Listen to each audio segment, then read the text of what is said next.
The judicial punishment system of England in the late 17th to 19th century became known as the Bloody Code.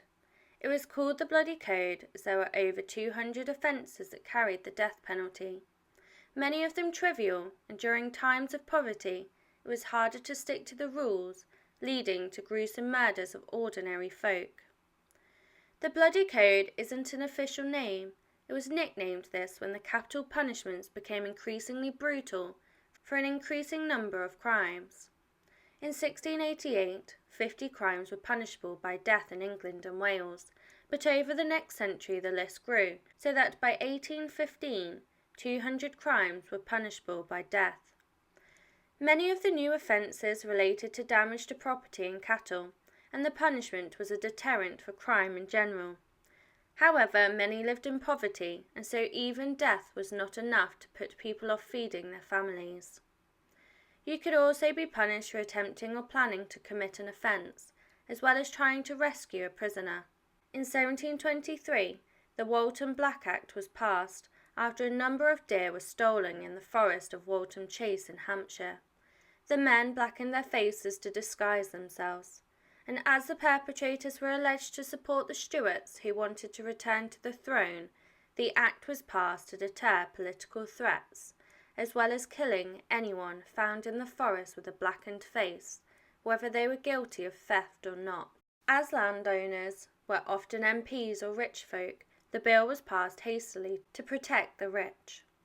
Policing was not a paid profession, and so deterrence was the only means to stop crime from being committed in the future.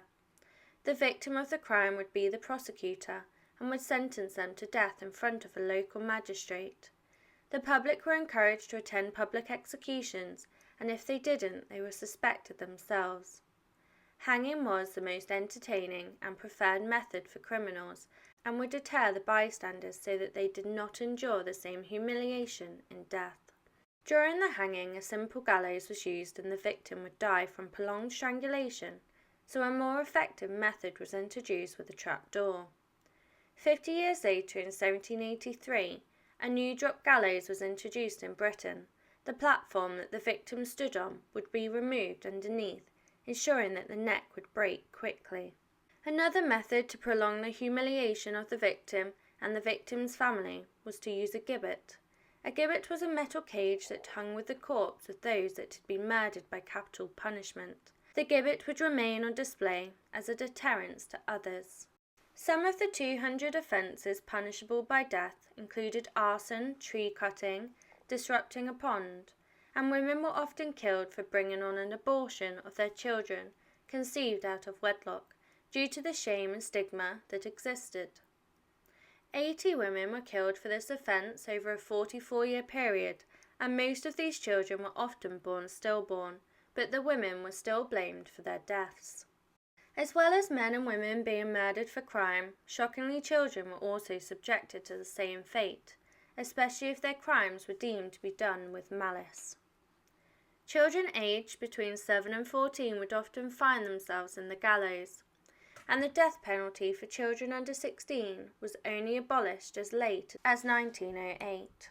One way to get away with the crime was to repay society by joining the military, or to be sent to the penal colonies to undertake hard labour.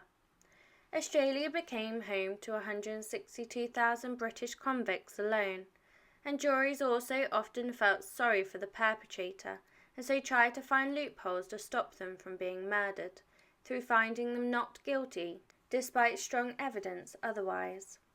Of approximately 35,000 people sentenced to death in England and Wales between 1770 and 1830, only 7,000 executions were actually carried out.